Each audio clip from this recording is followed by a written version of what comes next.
I am a demon king, but I don't do what a demon king should do. While other demons are thinking about how to invade humans, I actually make these blood-stained demons go cultivate the land, even to make the demon realm soil more fertile. I have them specifically collect fresh shit, but this action completely enrages them. The 4 great demon generals are planning to join forces and strip me of my position as demon king. Yet knowing all this, I have absolutely no intention of changing my mind. Because only I know that if I lead the demon army to attack humans now, I will definitely die at the hands of Pink Loveheart. Because that guy is the ultimate character I personally cultivated. Originally, I was just a standard otaku living in the 21st century. But through dozens of reincarnations, when I finally managed to cultivate a max-level, fully equipped character, I was transported into the game world.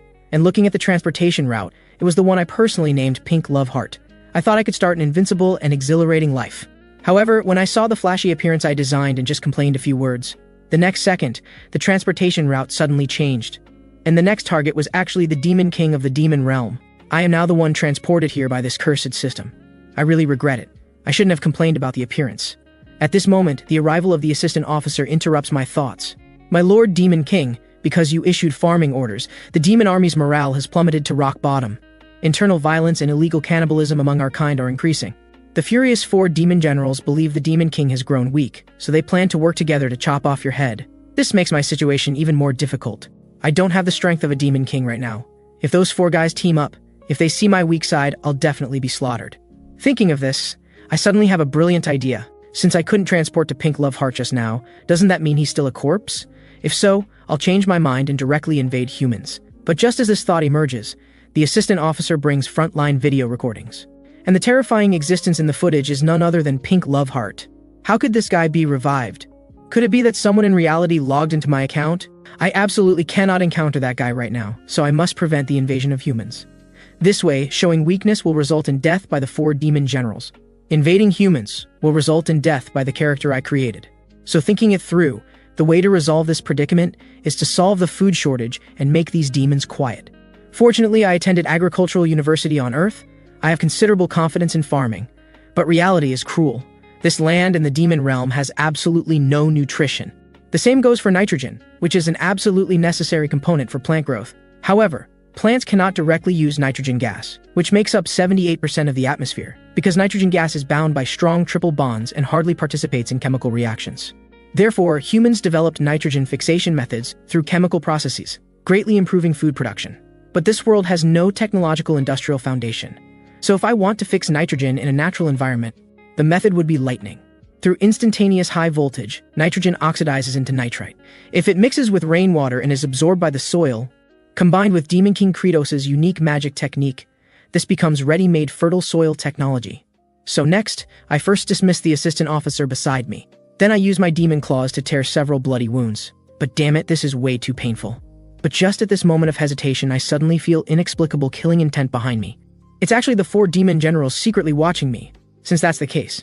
This bit of pain is better than being killed, so I steel myself and tear deep bloody wounds. However, the pain that comes directly still makes me unable to help but howl.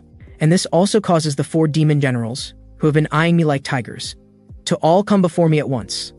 Our great Lord Demon King Kratos, are you feeling unwell somewhere? We have an unwritten rule for demons. The strong one is the Demon King. Hearing this, I'm already breaking out in cold sweat. These 4 guys are all top warriors, and I can't use any other skills right now.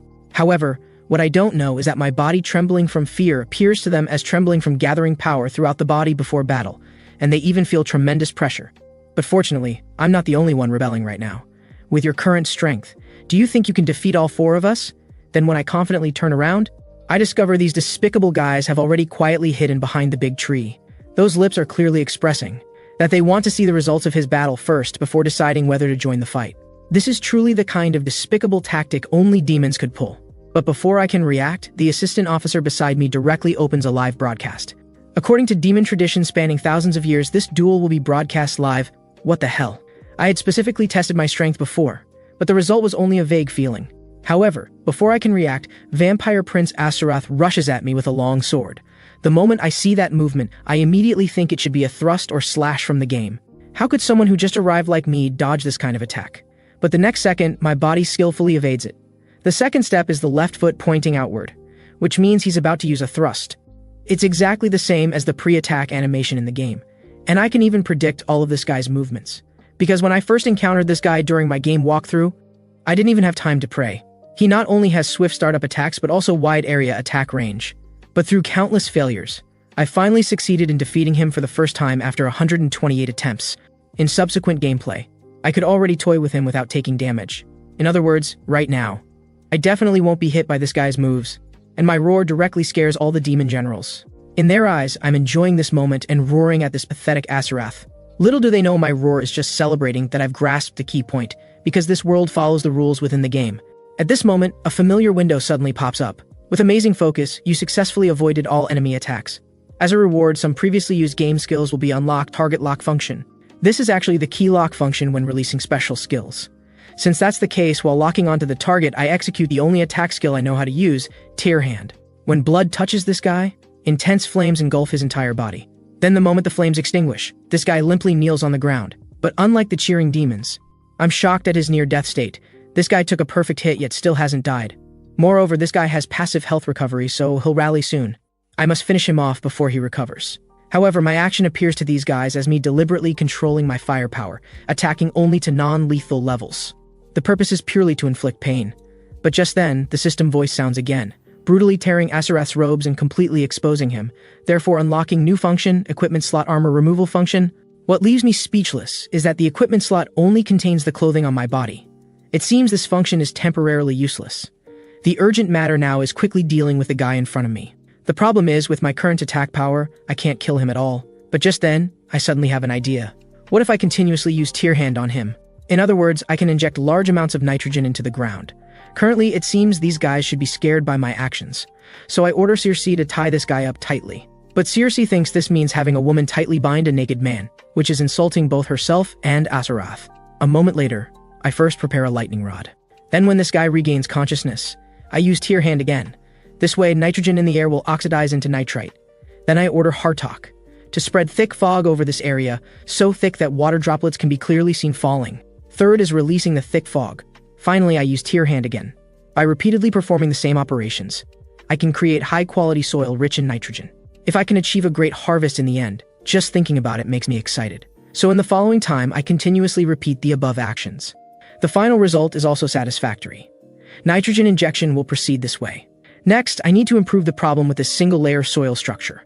This soft, single-layer soil structure neither allows oxygen to enter nor has good drainage. The soil structure should be layered like eggshells to be suitable for cultivation. So what I need to do now is composting. Therefore, I issue another jaw-dropping order. Go find me shit. Hearing this, everyone immediately shows shocked expressions. Those who regard me as a pure demon king even imagine various scenarios. First, as a precedent, applying moisture to rebels, then using flames to roast and dry them, and finally coating them with disgusting coating. This is damn too cruel. Meanwhile, at another place in this world, the newly awakened pink love heart stares blankly at the human city. Though blurry, memories from past lives linger in his mind. This is already the dozens of lifetimes.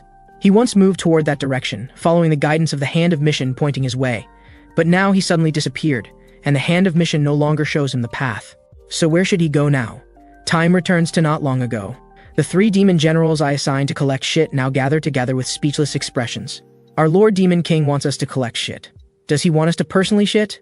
Just as this idea is voiced, it makes the Ice Queen Circe feel extremely disgusted. But Bhaal beside her sets his sights on her. I haven't eaten for a long time, so I can't defecate. Hearing this, Circe becomes furious again. You are insane, don't be interested in my shit. Even if I have to defecate, I don't want to offer this shit to him. So they finally decide to capture low-level demons to defecate. So in the following period, strange scenes occur in the demon military camp. But the demon residents being watched by soldiers have never seen such a scene.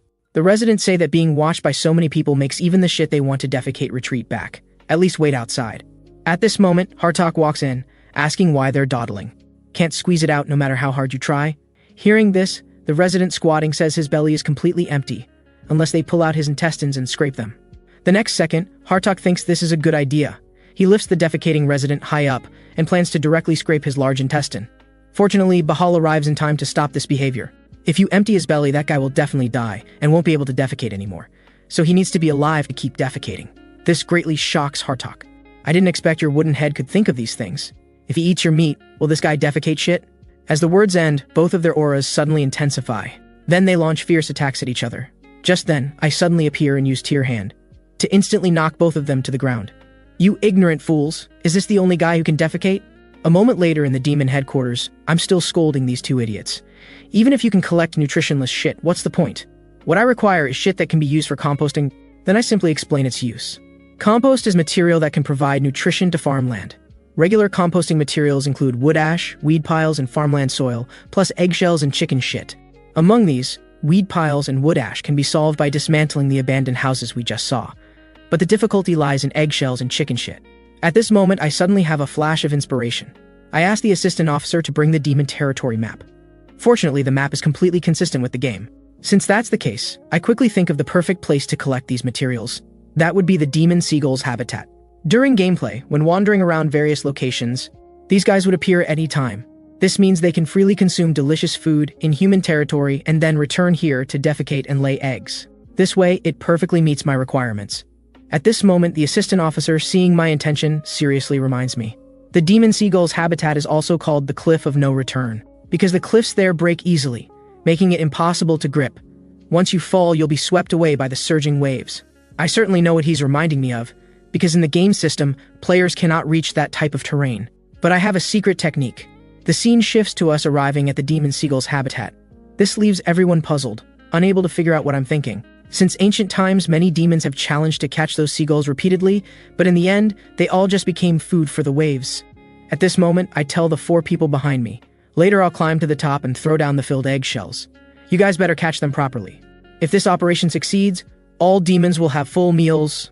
Then under everyone's gaze, I slowly walk toward the cliff. During gameplay, to reach the summit, though I experienced countless failures, I finally found that method. First, I leap high. Then grab the loose cliff. Then I use the equipment removal function. While everyone looks confused, I shout loudly, "Strip!" At this moment, they can't believe their eyes. Because I've already wedged my body tightly into the cliff wall, but my back of the head, arms, and smooth thighs are all outside the wall. Then, I suddenly rotate my body. This scene makes the only female demon general terrified and uneasy. However, when I shout equip, I've already put my clothes back on, and I'm even perfectly wedged in the cliff wall. So in the following time, I repeat, naked, equip again. Before long, I successfully reach the top, and in a victor's pose, I look down at everyone. This bug was a method I discovered through countless tests. Because in the game world, there's an inventory window for removing equipment and an absolute air wall that cannot be reached. Combining these facts, I conducted practical tests. As expected, it worked. At this moment, seeing me successfully reach the top, Bahal suddenly says he wants to come help too. Then, before everyone can react, he directly leaps high toward the cliff wall. But without a game system, how could Bahal climb up using normal methods? As I expected, the moment this guy touches the cliff wall, the crumbling wall causes him to fall directly. Just as he's about to fall into the sea, I instantly grab his arm. But this guy's weight is really too heavy, making my arm feel like it's about to break. But then I suddenly think, why should I save this guy? Anyway, for me, he's one of the threats among the 4 demon generals. Wouldn't it be better to have one less? But just as I'm about to give up the rescue, I suddenly remember my good friend, whom I once failed to extend a helping hand to. At that time, because I was too cowardly, I feared becoming another person to be isolated. But thinking about it now, if I could have been a bit braver, if I could have bravely stood up, and even done everything I could to the extreme, perhaps I could still see that brilliant smile. So with inexplicable will surging, I actually throw this guy directly to the summit. Seeing me injured, Bahal says he can't understand my behavior. But I feel that rather than abandoning followers and regretting it, this way is less painful. Just then, the system voice suddenly sounds. Even while not fully adapting to Demon King Kratos' physical body, you still gave your all. Therefore, you have gained the sincere gratitude of Bahal, one of the 4 demon generals. Based on this achievement, if you bring full happiness to your demon army, the system will unlock a mechanism that can accumulate powerful scores. Opening Happiness Accumulation System. After I rescued Bahal from danger, the system gave a new reward. Happiness Accumulation System. From now on, whenever demons feel full happiness, I can accumulate 1 happiness point. Later, these points can be used to purchase ability values. Currently, I'm only using 20% of the Demon King's original strength. The system requires me to first raise my strength to 100%. Then I try clicking to increase stamina. The result shows the system requires 50 happiness points. Currently, these prices seem more expensive than I expected. But thinking carefully, if I can turn barren land into granaries, happiness values will skyrocket easily. After that, I'll be able to become the King of Kings, and my survival rate will also increase. I never thought that in this strange world, having someone feel grateful toward me would be such a wonderful thing. But my evil expression at this moment makes Bahal fantasize again. Damn, his expression is like he'll tear apart anyone who dares disobey. Indeed, Kratos is an evil demon king. He really didn't save me for nothing. The next second, I directly pick up eggshells and order everyone. From now on, I'm going to fill these shells with feces and throw them over. You better catch them properly. Then I hurl the eggshells in my hands forcefully. The sudden attack leaves the three unable to react, and they can only stand there dumbly, getting covered in seagull droppings. But I'm only focused on my beautiful dream. This completes the first step of making compost. I carefully mix the collected seagull droppings, eggshells, burned wood ash, and field soil together. Next, I directly order Circe to do this work, because she has many tentacles when transformed. However, hearing this, she immediately becomes furious. Ice Queen Circe's tentacles are not for handling filthy excrement. But the next second, I directly transform into a demon. If you want to sunbathe like Aseroth, I can satisfy your request. However, just as my words fall, Circe starts frantically crushing shit like she's on stimulants. Good job, that was really scary just now. Indeed, when dealing with these hot-tempered guys, I absolutely cannot let my guard down. Next, I order Hartok to spray mist in the air, but he unpleasantly says this will make the smell even worse. However, I just point behind me, and Hartok immediately flies above the fertilized soil. The final stage is placing the fertilizer in a dry place, and covering it with quilts made from seagull feathers. But relying on just these few people for work, the efficiency really can't meet my requirements. Indeed, to create fertilizer that can cover this vast land, I can only mobilize large numbers of demons. Although some parts are tricky, I must do it now, and I must use the Demon King's authority to push it forward. The scene shifts to a simple room where demon residents live. A small demon lies powerlessly on the bed. She's already starving to the point of death. She even asks her father beside her to definitely eat her after she dies. Otherwise, her father might also starve to death. This is the crisis facing the entire demon race. They can't defeat powerful monsters. The Demon King doesn't allow invasion of humans. The life they currently face is such despair. However, just then, the door suddenly opens. After seeing the visitor as me, the child's father shouts, "Lord Demon King!" The next second, I viciously say, "This guy seems to still have strength to speak, so take him away."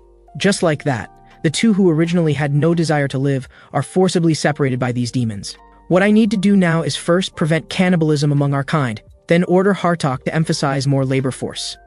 As the Demon King of the demon race, to achieve my goals, I must have this degree of dictatorship. A few days later, residents who have been handling shit feel that what they're doing now is too stupid. How could this broken land become fertile?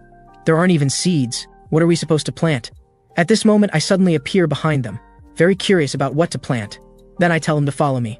A few days ago, while inspecting this barren land, I accidentally discovered this patch of soil with wild growing purple flowers. The demons following behind say the roots of this plant are poisonous. If accidentally consumed, it might cause severe abdominal pain and even death. Hearing this, I say, anyway, there's nothing else edible in this land. And by now, the experiment on whether it's edible should be complete. The demon looks confused about this. However, my next words make him immediately panic, because the taste tester is actually his own daughter. Then he runs frantically toward home, still praying his daughter is safe. When he opens the door, he sees his daughter eating something. But the daughter says eating this doesn't hurt, and her stomach feels full. Seeing this scene, he tremblingly confirms again. The little girl gives a positive answer. Just then, I appear behind him again. In the distant past, people on a certain land also found ways to turn those poisonous tubers into food, and through successful cultivation, they miraculously solved famine. This plant is called potato. Seeing me arrive, the little girl immediately gets excited. Respected Demon King, to bestow such grace upon humble demons, we're truly grateful. The next second, the system screen suddenly unfolds. Some of your demons have felt happiness. First time gaining happiness points +1. I look at the sincerely grateful girl, thinking that, even as a Demon King, there's no need to always have a stern face. Then I show that signature demonic smile. Little one just need to eat their fill and grow up quickly. Hearing this, everyone breaks out in cold sweat. This isn't about fattening them up to eat them when they're plump, is it? He's truly an evil Demon King. After confirming through the little girl's poison testing that it can be used, with the direction, we begin large-scale cultivation. This is also the first step I take to solve the demon race's famine. At this moment, I admire human greatness. As long as something looks edible, even if it's poisonous, they can process it into delicious food. So after several weeks of hardships, we finally cultivate potato seedlings. Now it's Bahal's turn to take the stage. The next second, he leaps high, then aims at the tender seedlings, and forcefully stamps them with his heel. During these days, at night we freeze the potatoes. During the day we thaw them. Then through Bahal's meteor, stomping to torment them. Through these steps, toxins in the potatoes are released and directly evaporate. Freezing, thawing, stomping, and evaporation. Through these repeated processes, then drying and preserving them, finally roasting them slightly, they become edible wild potatoes. Since I've completed all the engineering, I should summon those demons who did hard labor and let them have a good feast. At this moment, I'm still thinking those guys will definitely eat with great relish. After these guys gather, I tell everyone the quantity isn't much, so each person can temporarily only get 2. Seeing this, the assistant officer curiously asks why I don't distribute all the potatoes. I explain that these can't possibly feed all demons, so the rest must be planted again to multiply by hundreds or thousands. But the demons who receive potatoes dare not eat them, because in their understanding, these are poisonous. Although the girl's father desperately explains these things are edible, the demons who didn't witness it still don't dare believe. Plus, my demonically charming smile makes them even more certain there's definitely a trick. But just then, to prove the truth, the little girl's father directly swallows a potato whole. Then, after a brief moment, he suddenly shouts tearfully, "Long live Lord Demon King!" After they confirm there's really no danger, the others begin wolfing down the potatoes. Seeing this scene, the little girl's father looks at the Demon King with awe. Lord Demon King actually gave us edible food. Then, the farming team shouts, "Long live Credos," but hearing this, I have a strange feeling. It's like advertisements for selling some kind of medicine. This must be changed. The assistant officer beside me, watching my calm expression, thinks I can create food in barren land yet looks so matter-of-fact. Perhaps I really can prevent the tragedy brought by famine. Just then, the system reward also arrives. Your demon army feels happiness from enjoying delicious food. Happiness points plus 50. This is a proper reward. I can finally strengthen this physical body, but I can't determine which item to choose for now. So I finally decide to store these points first. But just as I'm thinking about the next plan, the assistant officer beside me suddenly seriously states, "Farmers, listen well. After work, go home and properly spread this news. Tell them there's also edible food in this land. For demons who can dig up wild potatoes, I'll issue food vouchers based on the quantity they dig and promise they can be exchanged for edible food." This series of statements makes even the Demon King beside him feel ashamed, just as smart as his handsome appearance. So in the following period, every demon diligently works at their assigned labor. Village demons diligently dig potatoes. One side produces immediately edible potatoes, while the other side diligently makes fertilizer.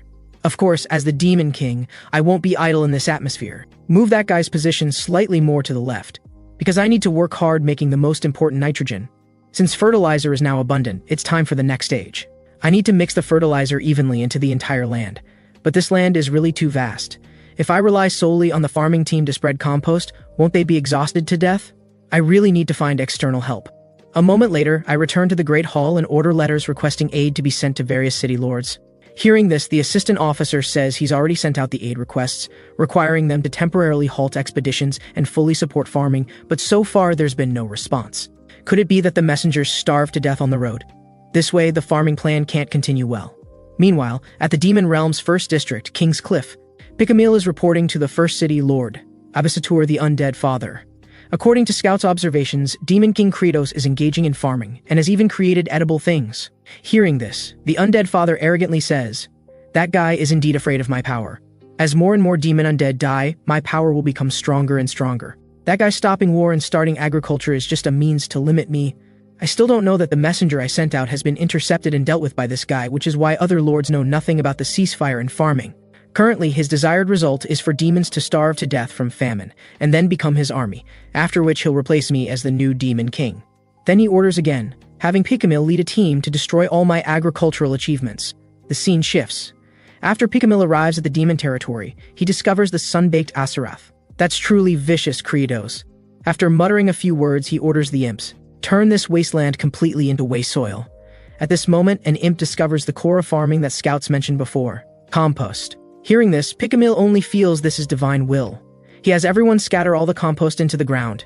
Even more cruelly, to prevent us from recovering it, he mixes it evenly into the deep soil. Asarath, tied to a wooden stake nearby, remembers that I previously told the assistant officer we must mix compost into the soil for deep cultivation, but the farming team alone could never complete this. The completely oblivious Picamil even excitedly shouts, "You're doomed, Credos!" Witnessing the entire process, Asarath, seeing this scene, is simply speechless. What the hell do these idiots want to do? Soon after, the exhausted imps are complaining about this broken land being turned over and over endlessly. But just a moment of distraction gets them caught by other imps. "You bastard, don't think about slacking off. As long as there's still one small piece of intact land, Demon King Credos will reuse it." Another imp nearby, looking at the land he's turned over, actually feels a sense of accomplishment. They work tirelessly turning the soil, completely unaware that the sun has quietly risen, so much so that even when being burned, they still console themselves. Because it's meaningful work, this result is also good. They even have happy smiles on their faces. In contrast, Picamil, watching his subordinates disappear one by one, can't help but shed tears. My lovely little guys, you are the best. Meanwhile, I'm in the potato storage warehouse. Although I regret not being able to till the fields in time, this will also take quite a while. Currently, the potatoes are in dormant state. In this land, they cannot sprout, so planting them would be useless. It's like someone suddenly yanking sleeping potatoes from the ground. This directly scared the potatoes unconscious, causing their biological rhythm to stop. According to current conditions, after storing for 2 to 3 weeks, they need to be moved to a warm, dark place. Although I want Circe to inject cold air, that attitude definitely suggests she's still throwing a tantrum. Hartok nearby also looks like he's ready to explode at any moment. If pushed too hard and they team up, this isn't the result I want. To satisfy the warehouse's constant temperature, I've also tried using farm workers. But it still doesn't achieve the desired effect. Thinking it through, what I can do now is inject nitrogen into the fields. Come on, let's go look at the fields. But when we arrive at the fields, we're amazed to discover the soil has not only been evenly tilled, but also filled with the smell of fertilizer. Seeing this scene, I marvel. This is simply a miracle. At this moment, Picamil, hiding nearby, seeing my expression, thinks his plan to destroy the fields was a great success. But the next second, Bahal suddenly appears behind him. Lord Demon King, this guy was sneaking around behind the tree. Hearing this, I turn around to find Bahal is holding an undead. And this guy is also a small leader among the undead, Picamil. Immediately after, I step forward and deliver a hard slap. Seeing this, the assistant officer looks puzzled about why I would attack before even questioning. But the answer is obvious. This guy's expression shows he wants to hide something. So when you can use your fists, never waste time with words. The guy who got beaten out of shape still wants to act tough. But before he can finish speaking, I follow up with a series of combo punches. And soon I am exhausted.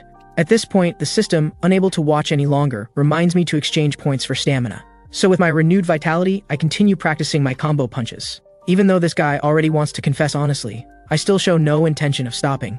Just like this, while getting beaten, he reveals the reason. Abisator ordered us to destroy the farmland and starve everyone to death. This confirms why the messages we sent out never received replies. It was these guys causing trouble in between. The assistant officer states, "This is blatant rebellion. But as long as we can suppress this undead force, we can not only establish authority, but also warn other lords. Even without this reason, if we let it go unchecked, that guy will continue to interfere with our plans, so we should completely block these pests." At this point, the assistant officer asks how we can catch him. I think to myself that this guy can shapeshift like a ghost, and in the game, he teleports all over the map, making every level a game of hide and seek. Since we cannot actively apprehend him, we need to find a way to lure him out. Meanwhile, the cute little demon girl holds her small shovel, staring blankly at the bound Asurath. "Little one, haven't you seen a handsome guy before?" Hearing this, the little demon girl scratches her head, then politely salutes. "Thank you for sacrificing so much for us. Thank you for making food production possible." This really infuriates Asurath, who even uses his remaining strength to roar, "You dare mock me, believe it or not, I will swallow you." Seeing this, the little demon girl gets scared and runs away. Kratos, the moment I break free, I will definitely kill you. But the next second, he gets attracted by the sound of gongs and drums. When he sees clearly, he discovers the newcomer is actually the bound Picamil, with a banner that reads Lightning Rod. But looking more closely, seeing the words second generation in an instant, he thinks tearfully, this way, wouldn't he not have to get struck by lightning from dawn to dusk? Next, I plant Picamil beside Asurath, even thoughtfully putting up an umbrella for him to prevent this guy from getting sunburned to ascension. The next second, I use rending backhand on both of them. Only now does Asurath realize, damn it, they just became 2 lightning rods. The timeline returns to the demon territory. At this moment, I am facing the 2 on the stakes, excitedly collecting nitrogen. But this terrifying scene is clearly witnessed by Abisator at the distant undead cliff. "Kratos, you are such a bastard, my poor Picamil. You must hurt." At this moment, I have already discovered the reconnaissance imp behind me in the tree. It seems he has been witnessing all of this.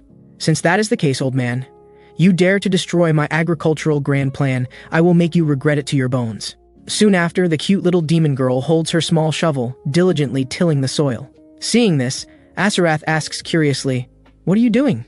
Hearing this, the little demon girl responds, "The Demon King and the 4 great demon generals are all desperately working for farming, so I want to help do something too."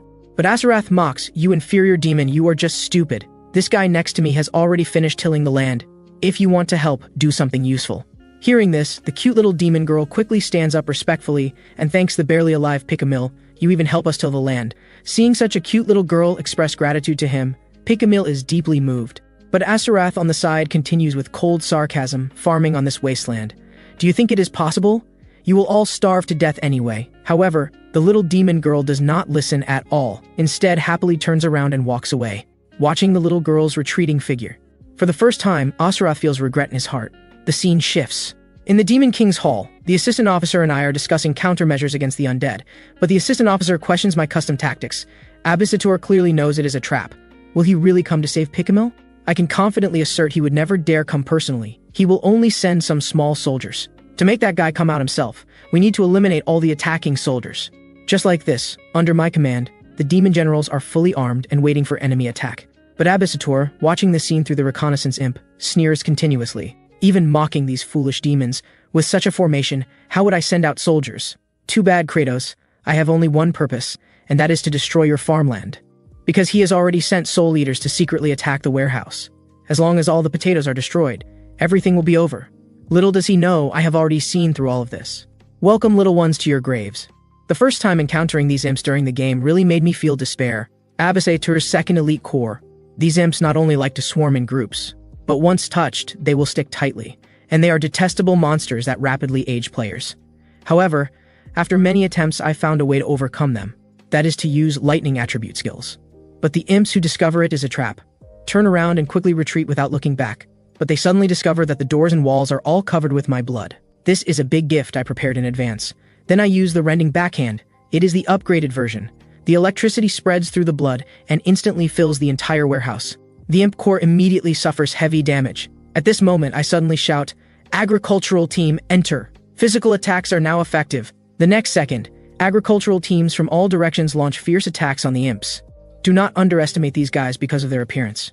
Remember, they are all elite monsters from the final map. Looking at the one-sided situation before me, I wonder if I was too ruthless. Both cold-blooded and smart, maybe I was born to be a demon king. Next, these fish that escaped the net. It is my turn to personally take the stage. But the next second, what I never expected. The little demon actually pokes her head out from the potato pile, and she is being targeted by an imp. Seeing this, the little demon girl's father immediately panics. At this moment, although I think to myself that losing one imp does not matter, my body moves uncontrollably to attack that guy. But this distance exceeds the range of rending backhand. So in desperation, I grab a potato and throw it at this guy. Although I also think this action is absurd. The next second, something happens that I completely did not expect. After the potato hits the imp, it actually absorbs him completely. Then looking carefully, well, I'll be damned, the sleeping potato actually sprouted. Only now do I realize. The aging imps are actually the key to activating the potato's biological clock. Then I pick up the little demon girl buried in the potatoes, and gently say, "You did very well, little cutie." But seeing my expression, this girl almost faints from fright. Then I stand on the potato pile and order the agricultural team, stop the plan to lure Abisator. Because next it is our turn to visit his home. At the same moment, the sun-baked Asaroth has been starved to the point of questioning life. This gives him a new understanding of life, realizing he still has a desire to live. Just then, the cute little demon girl comes to the scene, holding a basin of potatoes in her hands. Although the little demon girl's words are full of gratitude, Asaroth's eyes only see those dry potatoes.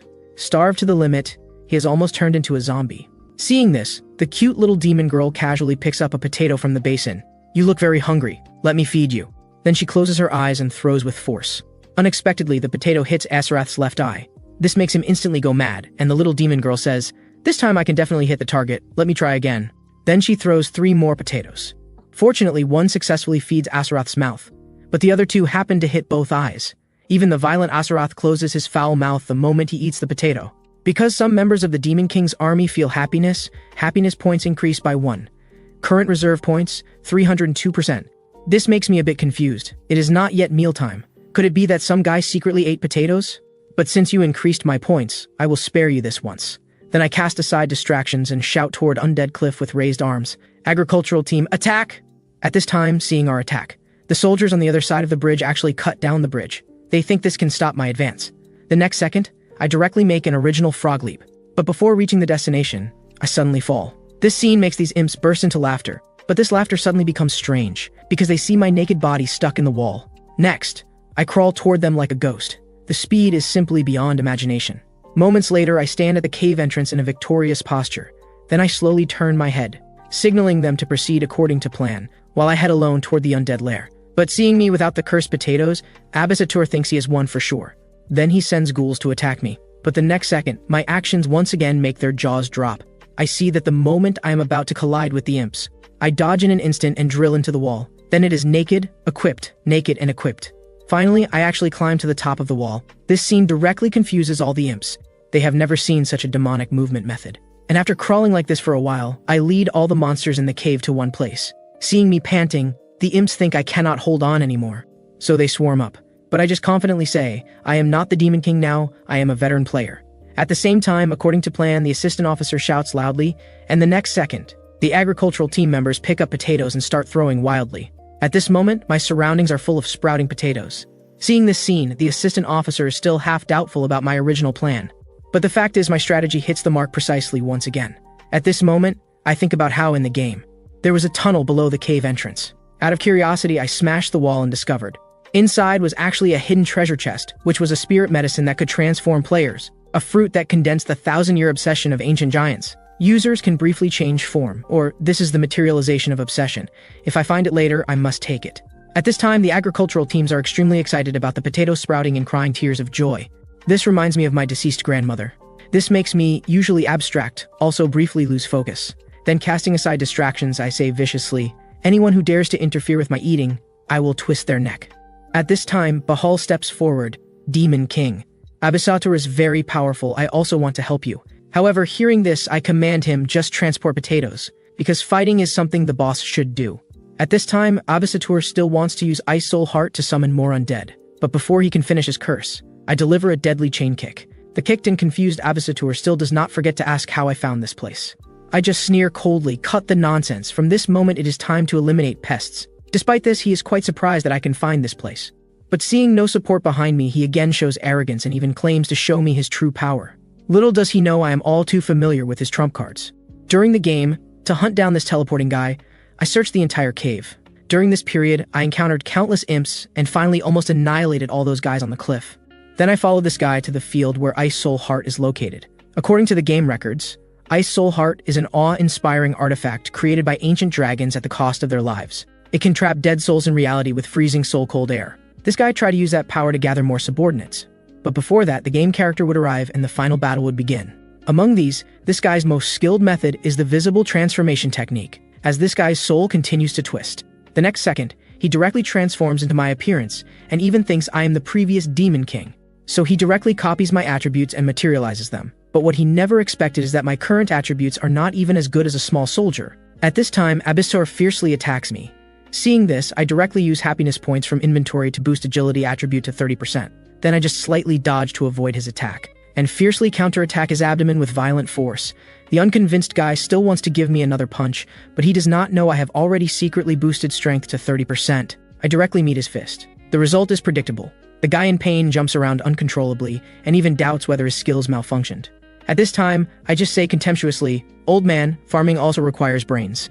Abisatur, who has never been so looked down upon, tries to make a final struggle. How could he know I continue to boost other attributes as well? Then I just use the most basic rending backhand, and burn this wretch on the spot, even turning him directly into a puddle of mud.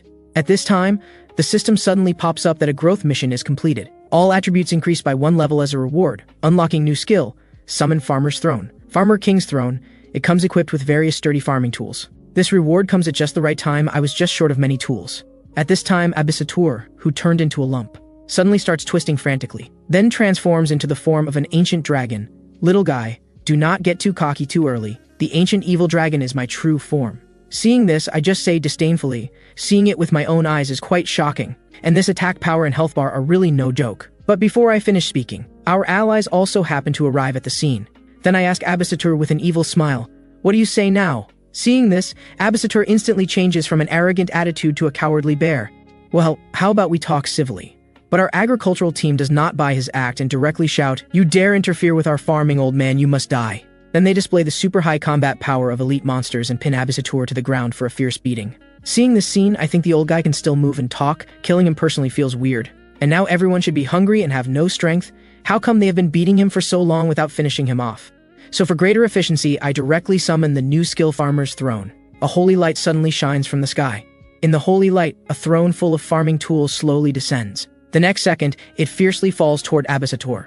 In just an instant, it smashes him to ash. Seeing this, the agricultural teams excitedly shout, "Worthy of being the Demon King." Simply brutal to the extreme, showing no mercy even to the dying. Truly a good example for small fry like us. In their excitement, they also hope I can enjoy this with them. Really, why do these guys suddenly seem so cute? At the same time, far away in the demon territory, Pickamil suddenly feels heat in the back of his head. Then, in complete confusion, he actually ascends on the spot. At this moment, the farmland has been tilled. The sprouting potatoes are also ready. Even the pests threatening farming have been eliminated. So next comes the moment to plant potatoes. Just as I plan to leave, the ice soul heart behind me suddenly makes strange noises. At the same time, the system pops up a prompt, having killed Abisator 20 times in Undead Cliff. As a reward for this hidden event, the ancient dragon sealed in Ice Soul Heart is about to awaken.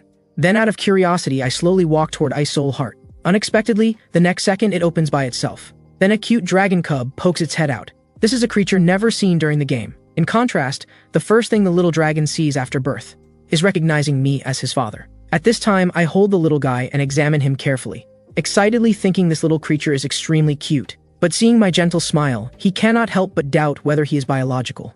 Seeing the little guy, the agricultural team all cheer, "Let's stew it," while I angrily scold them. "You fools? At least fatten it up before eating it." Hearing this, the little guy immediately tears up, having finally escaped those dark dragons, but he never expected his biological father would actually want to slaughter him. Moments later, when we return to the demon territory, the demons have already been waiting here for our triumphant return. These heartwarming scenes make the little cutie feel they are not so scary. But when he looks up at me, seeing my gentle expression, he immediately retracts his previous thought. After returning to Demon Castle, I wonder what to feed the little guy. It is said young dragons need to eat refined gems. But where can we find those premium mineral sources in this broken place? The little cutie looks at my expression. He has been huddled in the corner, and he is trembling. Dad must be waiting for me to grow up. Fortunately, at this time, the assistant officer comes to report. Just as you predicted, we encountered difficulties in the piling process. This is within my expectations. To plant crops, soil must be piled up at the boundaries of rice fields or dry fields or between sorghum to form raised mounds. However, to achieve this, obviously soil alone is sufficient. But there are too many stones in this land, causing the agricultural team to clear them day and night, which is still far from enough. To the little cutie, the scene looks like enslaving slaves, making him lament his pitiful dragon life. In contrast, seeing this scene, I just think this is not farming but mining. If we mobilize all demons every day, the potatoes prepared for them will also be consumed quickly. Even if other city lords send support, it cannot completely change this situation. Just like this, while poking the little cutie, I worry about how great it would be if I could summon someone with magic like manga protagonists to clear these stones at once. I see the little demon girl behind me, obviously just a tiny kid, but she works so hard to help. This quickly calms me down. After all, complaining is useless. I need to think of a solution to solve this quickly. However, just at this time, someone suddenly shouts, "Blade Wind is coming." I, who has been focused on farming, actually forgot about this. In this wasteland, this kind of blade wind generates randomly. If accidentally caught in it, you will be cut to pieces in an instant. So I immediately tell everyone to quickly hide in safe places, like behind stones. Damn it. Even from this distance, I can feel such wind pressure. And this kind of natural disaster is the greatest threat to farming. But just at this time, the little demon girl actually runs desperately in the opposite direction. Turns out this girl is trying to save the bound Aseroth. Seeing this, I quickly hand the dragon cub to the little demon girl's father and command them, "Anyone who dares to follow, I will kill him." Bahal desperately shouts, trying to stop me, but I am already running desperately toward the little demon girl. Although I know the danger, I cannot let my people die like this. Moreover, farming is not some leisurely wellness activity. At this time, the little demon girl has already reached the scene and is struggling to pull out the stake. Seeing this, Aseroth tells her to run quickly, but the little demon girl does not listen. Fortunately, I arrive in time and directly kick the stake to break it with a flying kick. Under the influence of gravity, Aseroth falls face first straight to the ground. Although the aftermath of the blade wind has already caused the little demon girl's skin to crack, she still desperately tries to save Aseroth. At this time, Aseroth roars angrily, "Get lost! This is binding rope that even the 4 great demon generals cannot untie." At this time, I directly pick up the little demon girl around the waist, then carry Aseroth on my shoulder. With all my strength, I run desperately toward the safe zone. Seeing this scene, the little cutie thinks that father is clearly not strong, yet still desperately goes to save people. Although he looks scary, he is still a gentle existence. At the same time, I suffer severe injuries from being scraped by the blade wind. Even in the next second, I can only hold the little demon girl and collapse powerlessly. But just at this time, the little cutie directly breaks free from restraint and flies rapidly toward me, and toward the swirling blade wind. He takes a deep breath, then shoots out fierce cold air. At this moment, I can feel the blade wind's power obviously weakening. Could it be that the cold air weakened the rising air current? But such a scale of cold air is definitely too much for a young dragon. However, while thinking about these things, my consciousness has already hazily fainted. If I could wake up at this moment, I would definitely be shocked by the current scene. because these generals actually disobeyed my orders and charged into the Blade Wind to bring us back to the safe zone. I am now unconscious in my room, but the Dark Knight actually brings two uninvited guests, Circe and Hartok. These two actually want to take the opportunity to kill me, but the moment they attack me, they suddenly stop, because they see I am actually sleeping with wide eyes and a fierce expression. At this moment, they are already somewhat timid, but thinking this might be the only chance to strike, they still steel themselves and make up their minds. But just at this time, a voice behind them interrupts. "What are you doing?" It turns out to be Astaroth and Bahal. "Anyone who dares disturb the Demon King's rest, I will not show mercy." Hearing this, the two are immediately speechless. Looking at this fierce appearance, what kind of rest is this? Then Hartok curiously asks Astaroth, "That single-minded Bahal is one thing, but why are even you standing beside this farming maniac?" Astaroth responds that he is just returning a favor, and maybe next time he will stand with them. Hearing this, Hartok is immediately speechless. Has your brain been kicked by a donkey? Now growing potatoes is causing endless trouble. If we fail, everyone will starve to death. At this time, Astaroth thinks about, despite having only a glimmer of hope, the little demon girl who works hard farming, and says, "If you do not want to starve to death, you must risk your life to fight." If I have to risk my life anyway, I would rather choose to fight to the end. You fools will definitely regret this. After leaving these words, the two turn around and leave without looking back. It happens that at this time I wake up from unconsciousness, but I did not expect Astaroth to be here too. He just says disdainfully that he is just returning a favor. But the next second, I deliver a soul-searching question, which lightning rod runs around everywhere. Hearing this, Astaroth is immediately stunned. Then the entire castle emits mysterious firelight and screams. The scene shifts, and Bahal is seen carrying the unconscious Astaroth to the farmland. At this time, I am anxious. We must quickly clear the stones from the soil. But what I never expected is that during my unconsciousness, the assistant officer led everyone to take care of everything for me. At this time, I ask how they cleared so many stones, and he tells me to look toward the field. I look in the direction he points. Well, I'll be damned. Turns out the little cutie actually ate all the stones. At this moment, the little cutie thinks that because he is too small, he could not stop the Blade Wind. Only by not being picky and eating voraciously can he grow up quickly. At this time, the little guy hears his father's call and sees it as me. He directly buries his head in my embrace. At this time, I think the Blade Wind will not come often, and it will take time for its scale to grow. Besides, this little guy can monitor from the air, and once Blade Wind is discovered, it can be dispersed through cold air. Although it is troublesome, we do not have weather forecasts, so we can only do this. Now everything is ready, only the formal potato planting remains. In farming, the first enemy is natural disasters, followed by financial pressure. These are all difficulties that must be overcome. At the same time, elsewhere in Demon Castle, Circe sits at her dressing table slowly removing her helmet. If I were present, I would definitely be surprised that during the game, this girl's true appearance could not be seen. Who would have thought she is actually a hidden beauty? However, at this moment, she is extremely annoyed, her whole body emitting a foul atmosphere. Although she has been hiding in her room for several days without working, she still cannot dispel this manure smell. At this time, my voice comes from outside the door. Hearing this, she is initially curious why I would come here, but then immediately says she has nothing good to discuss with me. However, I persist. Only by meeting face to face can we communicate properly. But when she angrily plans to refuse me, she suddenly sees me stuck in the door in a bizarre form, and this action immediately makes her extremely ashamed. You are insane. How can you trespass into a lady's room? How could she know that the next second I actually kneel on one knee? Seeing this, Circe is somewhat confused. However, my next words immediately make her blush. Circe, without you I can do nothing. Little does she know my actions are just to save labor costs, because I currently need her sharp and precise blade. In contrast, being told this by me, the entire room immediately fills with a wonderful pink atmosphere. The scene shifts, and I bring Circe to the warehouse storing sprouted potatoes, and say, planting potatoes requires cutting them in half first, so please help me cut potatoes. But this sentence makes Circe instantly furious. You bastard demon king, you dare to fool me. But I do not care and pick up a potato to tell her. The work process is actually very simple. Do not cut those with 3 or fewer sprouts. Cut those with 4 or more, paying attention to even distribution of sprouts on left and right. Then while she is still in a daze, I directly pick up the potato. Seeing this scene, Circe angrily says she never agreed to help, but I directly throw the potato into the air. But Circe, who says she will not help, instantly transforms into a battle maniac and directly cuts the potato clean. Seeing this exquisite knife work, I cannot help but show a surprised expression. This technique, this strength, simply too perfect. Indeed, I cannot do anything without you.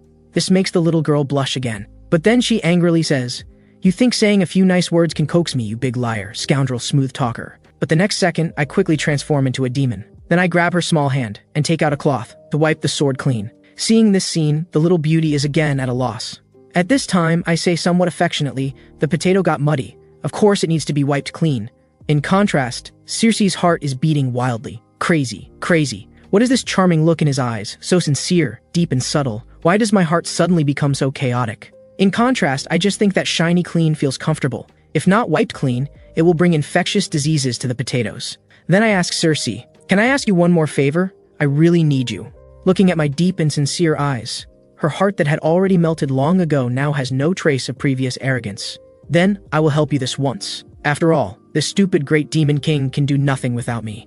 Hearing this, I excitedly say, "That's fantastic, I'll get water and gauze. Tonight we'll work through the night cutting potatoes." Little does she know that at this moment, Hartok is watching this scene. He sees Circe shyly cutting potatoes while I sing and wipe the blade. At this time, Hartok just thinks Circe is also a self-degrading fool who voluntarily becomes a slave because of a few compliments.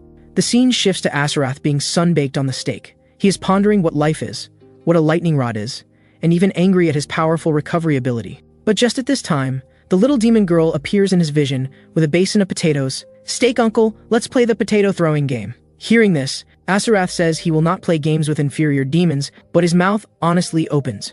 Hartok, seeing all this on the side, just thinks this bastard is completely hopeless. So stupid as to be played around, now completely a waste. Just at this time, I bring the cut potatoes for everyone to start sowing. Learning that Circe helped cut the potatoes, the agricultural team members all express gratitude to her. At this moment, seeing Circe too shy to know what to do, Hartok secretly complains that a dignified one of the 4 great demon generals is in such a state, just growing potatoes, and these guys can be moved to tears. As powerful demons, do they not feel ashamed? So Hartok again secretly decides he must usurp this demon king position. At this time, I tell everyone, when the potatoes sprout and break ground, at that time we need to pick sprouts. Leave 3 to 5 sprouts for each potato. Then I ask, are more sprouts better or fewer better? The agricultural team members each express their opinions. I directly respond, the fewer sprouts, the better. However, hearing this, everyone is somewhat confused. In their understanding, is not more always better for everything? But Hartok, who has been listening clearly from behind, can no longer bear it. "You fools. If there are too many sprouts, they will compete for root nutrition, causing potato growth to be hindered. This surprises me somewhat. Do you know farming knowledge?" But he disdainfully says, "This kind of common sense still needs to be learned. New sprouts and potato root systems are originally connected. Sharing nutrients is natural, is it not?" Hearing this, I continue asking, "Then how many sprouts should we keep? Of course, too, do you even need to ask? If you're just trying to save nutrients and prune, it's easy to miscalculate, and if you leave just one and accidentally break the main stem, you could kill the whole potato plant." I didn't realize this guy knew so much, so I asked again, "What do you think we should do next besides picking buds?" To this question he also did not pause. "At present it is artificially improved, perfect soil. This fertile soil will certainly also grow all kinds of weeds, so in addition to picking the buds but also regular weeding." It made everyone, including me, freeze in their tracks. The next second I led the crowd straight into applause. Hooray for the agricultural genius Hartok, amidst the continuous cheers of genius acclaim. Hartok suddenly remembers his mother, who always called him foolish. The stark contrast of the current scene brings tears streaming down his face. At this moment, I slowly approach and firmly announce, Hartok will serve as chief instructor of the agricultural team. But right now, he only thinks about usurping the throne. Yet the next second, I suddenly shout loudly, "What are you all standing around for? Pay tribute to the most outstanding elite of the demon race." This causes Hartok to instantly surrender, expressing his intent to follow me closely from now on. Upon hearing this, everyone cheers once again. Meanwhile, I suddenly receive a system notification. You have won 4 psychological battles. You have gained insight into Bahal's trauma psychology from lacking protection in childhood, successfully taming him into a loyal subordinate. You have established social relationships for the lonely Azarath, significantly reducing his violent tendencies. You have also melted the frozen heart of Circe, who has never been loved. You have satisfied Hartok's vain desire for recognition. Now consuming 200 points can unlock the new skill Blood Eye, which allows observation of confirmed events within the next 6 hours for any target individual, whether living beings or inanimate objects. Seeing this, I am somewhat bewildered, as this skill does not exist in the game at all. But the next second, the system's prompt makes me widen my eyes in shock. This target even includes the sky. Damn it, this is basically a weather forecast system. The scene shifts. Pink Loveheart, with maxed out combat power, walks through the forest with a confused expression after losing his guide's direction. Who would have thought that in this wild mountain forest, someone would be calling for help? Through the voice, he discovers they are 2 humans. It turns out these 2 are reconnaissance soldiers investigating the demon race. Yet such beings were actually ambushed by goblins, nearly losing their lives. Perhaps this flashy appearance is too distinctive. Despite his good intentions to help, he merely extends his hand in a friendly manner. But this frightens them considerably. Fortunately, Pink Loveheart harbors no malice, and the misunderstanding is quickly resolved. Time passes for several weeks. In the exiles' village between demon territory and human lands, the two finally recover from their injuries. After several days of communication, Pink Loveheart learns that they are actually of noble birth, specifically sent by the king, though one is a young master, while the other is a follower. Yet when Master Albiha invites him to journey together to the human kingdom, Pink Loveheart hesitates. As mentioned before, he cannot even remember who he is. Moreover, when he first arrived at this village, the villagers' gazes toward him were not friendly. Therefore, he unconsciously becomes dejected, wondering if someone like him could truly be accepted by humans. Little does he know that as soon as his words end, these two display adorably naive expressions. Why don't you try changing your outfit? Moments later, as they formally leave the grass hut, Pink Loveheart merely wears a cloak. In the young master's view, he particularly treasures this flashy outfit. Little does he know that Pink Loveheart has long wanted to remove these clothes. Only they seem to have fused with his body, and he cannot take them off no matter how hard he tries. Looking at these two kind and courteous individuals, he once again wonders what kind of existence he truly is, because in his vague memories, there is only endless slaughter. The scene shifts. The demons of the agricultural team stare in disbelief at what lies before them. In this barren soil, they have actually cultivated potatoes. This scene also leaves Bahal and Cersei speechless with amazement. In such a joyous moment, Asaroth naturally cannot be absent. At this time, I loudly gather everyone. Agricultural team, listen to orders. Execute the next phase immediately, earthing up. Then I direct my gaze toward Hartok. Our genius chief instructor, what is earthing up? Once again receiving attention, Hartok's nose tingles, and he immediately bursts forth with an ocean of knowledge. Earthing up refers to an agricultural technique of lightly covering seedling stems with soil. This prevents mature potatoes from being exposed to sunlight. If exposed to direct sunlight, potatoes will change color, taste worse, and may even produce toxins. This can be understood as a kind of potato corruption phenomenon. The moment his words end, I again lead the applause. Then I directly widen my eyes, staring straight at the sky. This is my new skill unlocked after consuming 200 points, Blood Eye. Only this damn thing. The activation condition for this skill is continuously staring at the target for 200 seconds without blinking. This is incredibly difficult, but in everyone's view, this appears as me being so excited that tears well up in my eyes. Through this abstract design, I finally learn. The forecast for the next 6 hours predicts clear and dry weather. It is recommended to use a humidifier. Very good. It seems there will be no fierce winds. Little cutie, eat more stones. You can rest well today. But at this moment, the assistant officer suddenly reports with a serious expression that there is urgent intelligence. The messenger is unmistakably a subordinate of Second Lord Plumes. After they receive orders to halt the expedition, Third Lord Rast launches a full-scale attack against them. The rallying cry of rebellion is the same as the 4 demon generals. Since the Demon King has grown weak, I shall become the Demon King myself. As the assistant officer states, if Rast forces Plumes to submit and form an alliance, our side will likely be unable to resist. This aligns with my thoughts. Although those guys have lower levels, they have many troops. In other words, before the Second Lord completely submits, we must swiftly attack and defeat the Third Lord. But I cannot abandon the field work for too long. The Second Lord's territory under attack is located in the Abyssal Decay Swamp beneath King's Cliff. Comparing the game setting with reality, the map size is approximately 10 times larger than reality, making the distance extremely far. The abandoned well in the game, responsible for leveling and teleportation, can be used for rapid round trips. While considering how to solve this problem, I suddenly have a flash of inspiration. Damn it, I am the ultimate boss here. How could I personally lead an expedition? So the ones leading the expedition are Cersei and Bahal. I first dispatch these 2 loyal 4 demon generals, along with other demons whose low intelligence makes them unsuitable for farming. While Hartok and I focus entirely on potato cultivation here, the scene shifts. The second territory is now littered with corpses. Plume still cannot believe that Rast dares to defy the Demon King's orders, even daring to stage a rebellion. But in Rast's view, halting the expedition is what will lead to the demon race's destruction. Although Plumes desperately explains that the Demon King can make the land fertile, and filling stomachs does not require war with humans. Upon hearing this, Rast still raises his cold blade, because filling stomachs is not the goal. Heroic battle is the history and pride that the demon race has always maintained.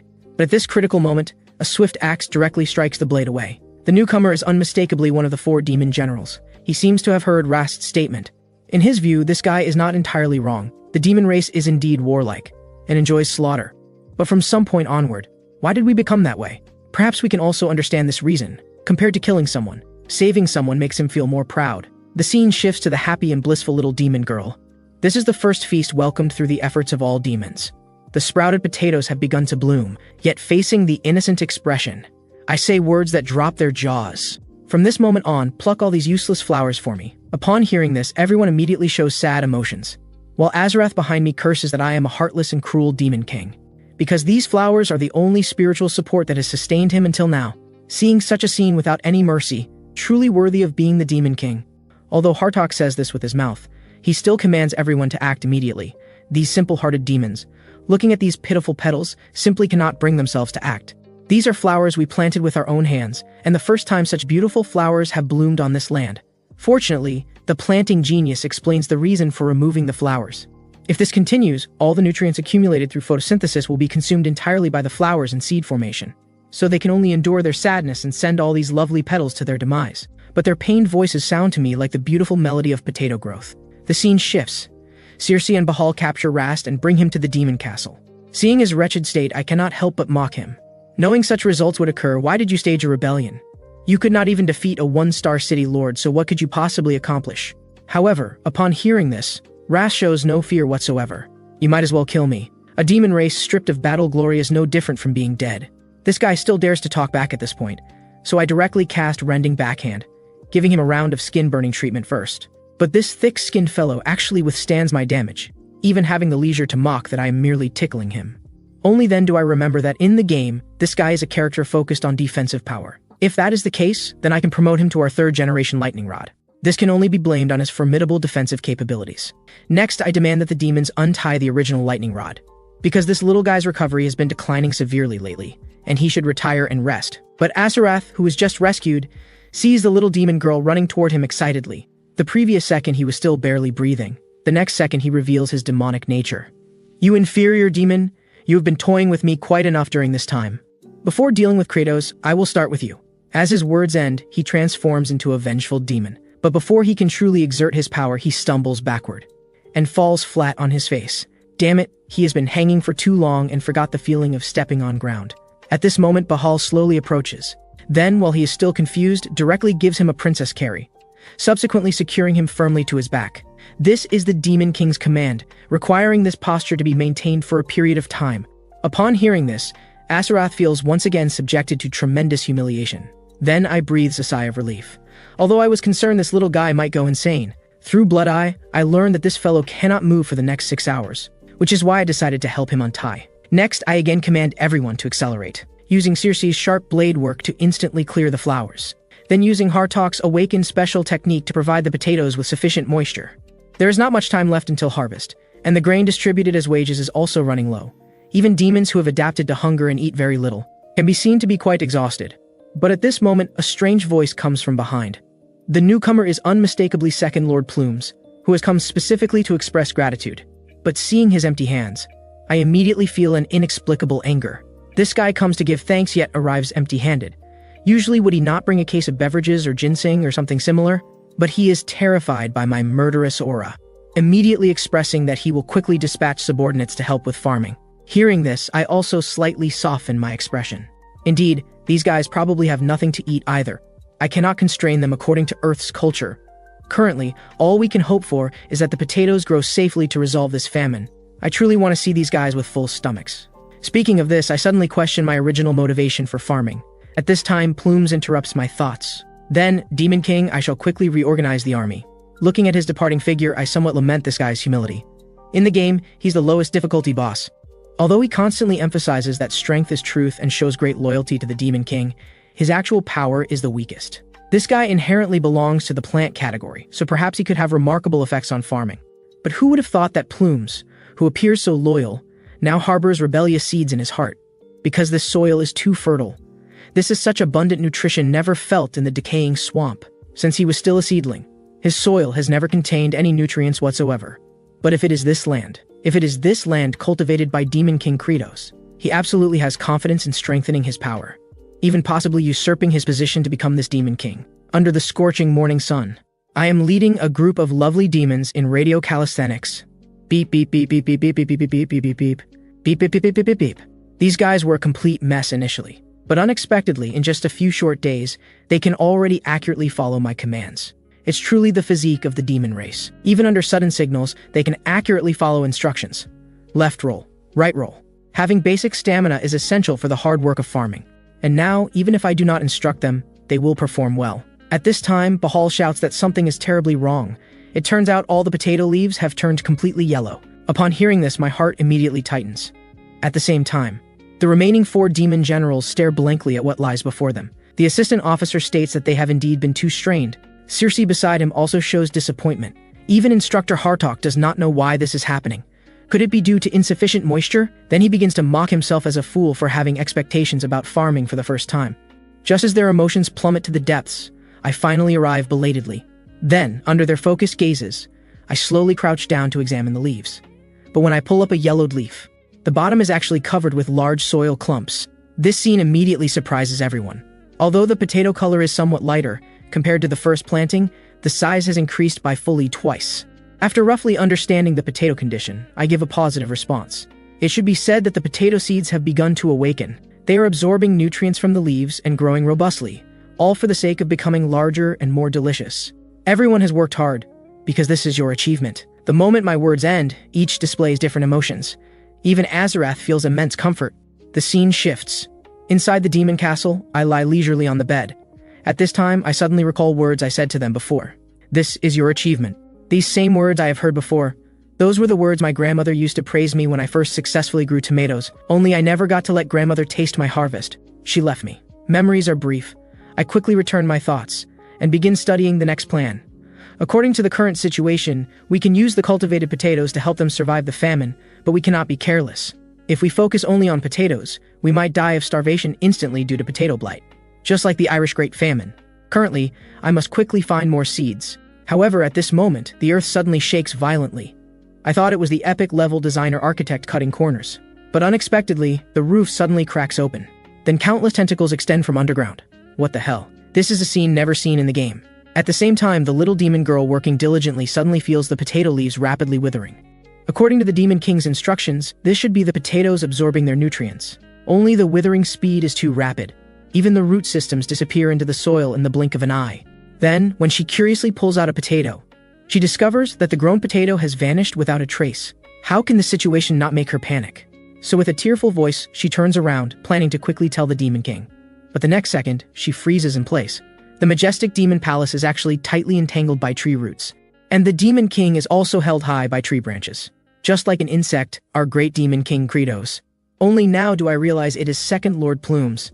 And this bastard actually absorbed the nutrients of the entire land to gain his current strength. But this statement strikes directly at my reverse scale. Damn bastard. To actually tamper with food. But my anger instead arouses his interest. Are you very angry now? But what can you do now? As his words end, he directly smashes me toward the ground. At this time, the 4 demon generals are desperately fleeing the demon castle. However, Bahal insists on going to rescue the Demon King. But in the others' view, if even they can escape, then the Demon King will surely be fine. But Bahal says something shocking. You are all wrong.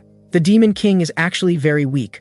When rescuing him on the cliff, I discovered he is very weak. At this time, I am just as Bahal described, being beaten mercilessly by Plumes. Without any resistance whatsoever. The sturdy Bahal wants desperately to save the situation. However, at this time, the demon generals see the culprit of this journey. The assistant officer quickly recognizes him.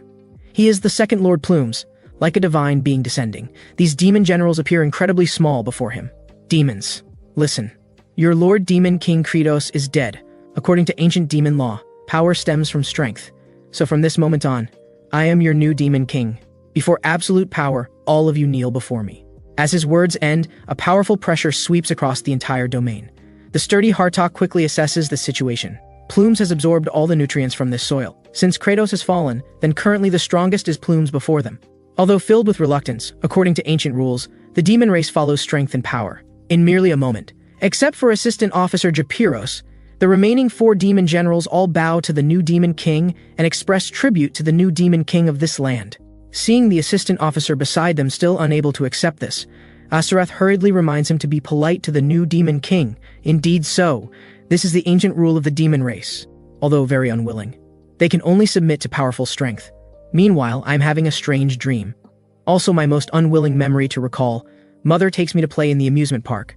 Mother tells me to count to 10 and she will appear. Mother says she is nearby. But, when I finish counting, she has disappeared without a trace. So I start over from the beginning, counting repeatedly until evening. But Mother's figure never appears again. This is the most painful memory in the depths of my heart. At this time, I hear the system's call. Jin Changzhe, cheer up. What is this situation? The system is actually calling my name. Move, and you can survive. although I can clearly sense the system's urgency. This body seems to have lost control, without even the space to turn over.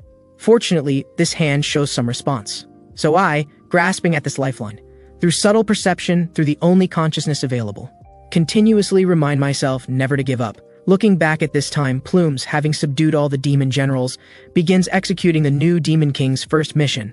Remember this great first step. From this moment on, the demon race will invade human territory, rule and domesticate humans as our food. Actually, this should be the original intention that the four heavenly kings yearned for. To be able to fight heartily, to be able to fill hungry stomachs. This is also the instinct the demon race should possess. But when they truly hear this command, they cannot feel happy. Instead, their hearts fill with anger. However, Plumes disregards their thoughts, even commanding the demons to immediately take up weapons and march. But at this moment, Assistant Officer steps forward. Demon King marching now presents some difficulties. Upon hearing this, not only Plumes, even the four demon generals feel surprised.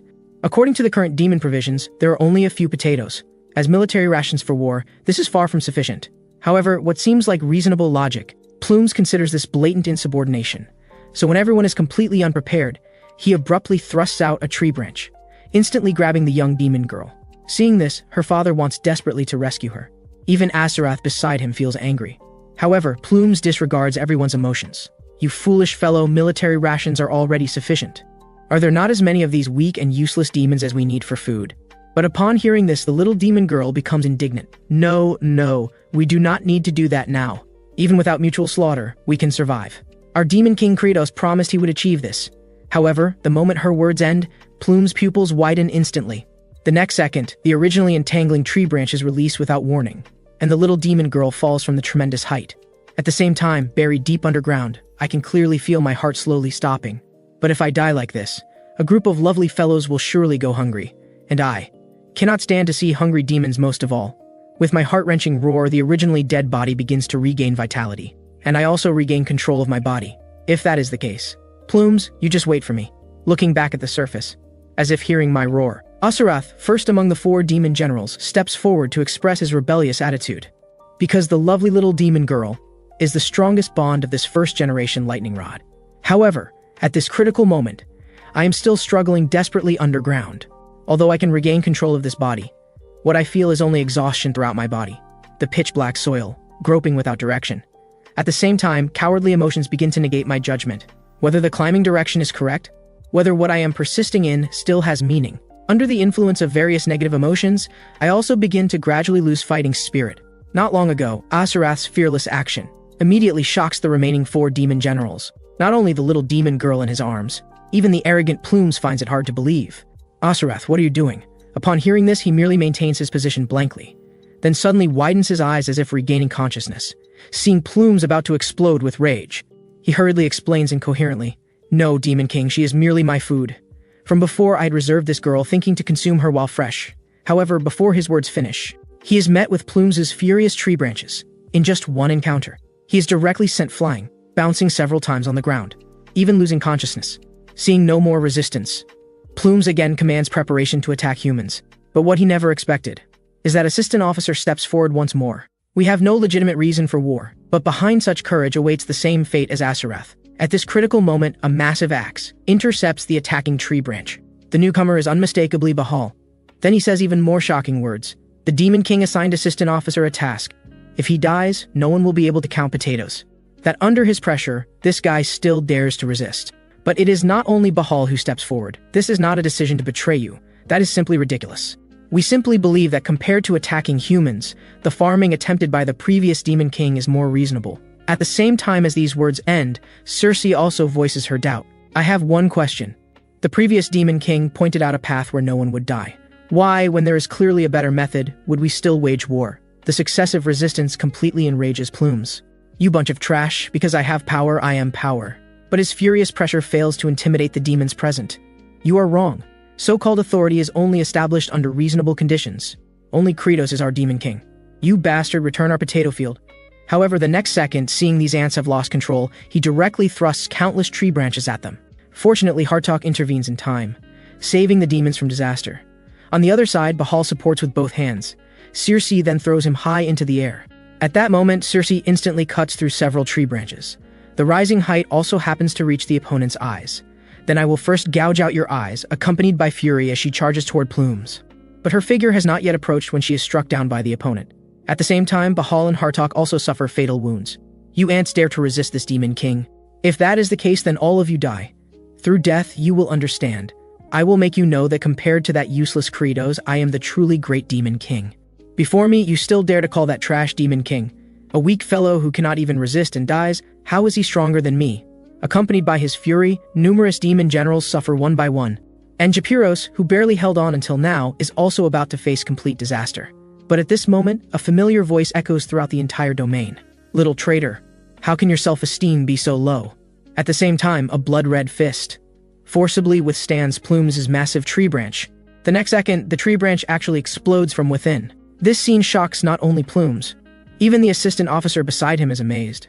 Because I, who crawled out from the gates of hell, have comprehended a new skill, attribute concentration.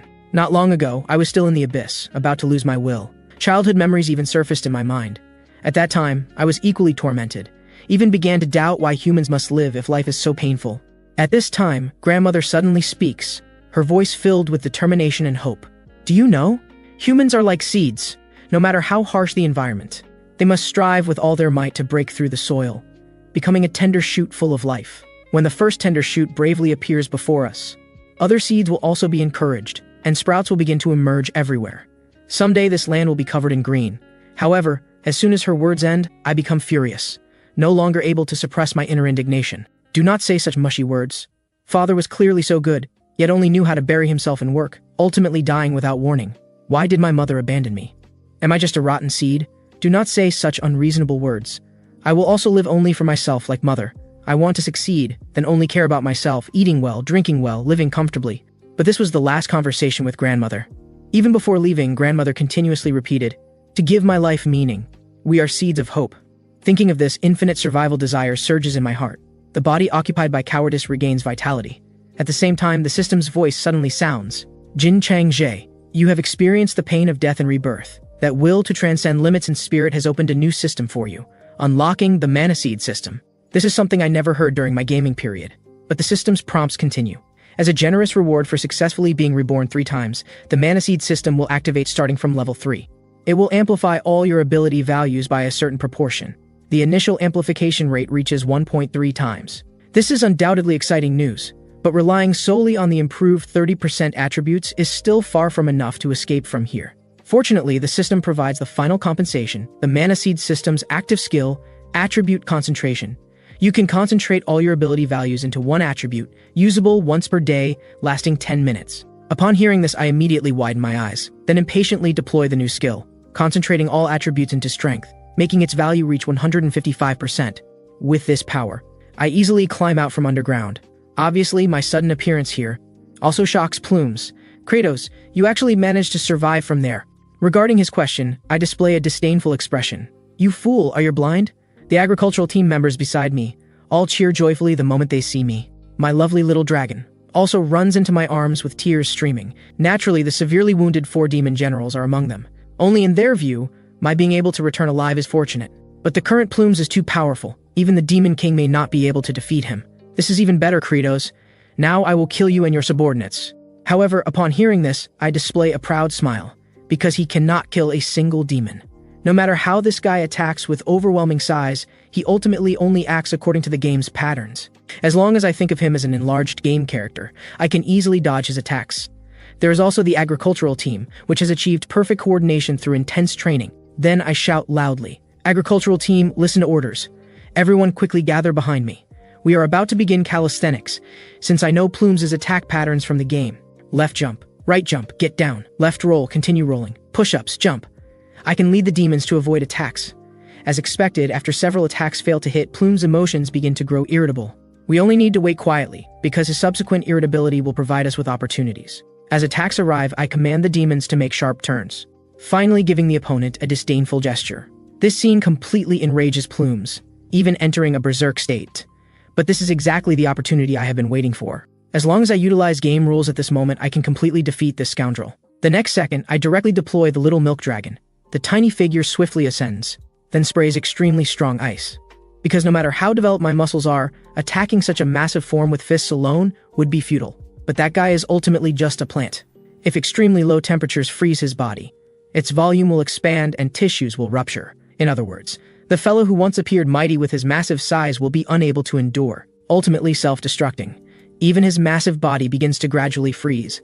The sturdy little dragon excitedly returns along the original path, but he is already exhausted and gasping for breath. The task of delivering the fatal blow to the enemy naturally falls to me, the Demon King.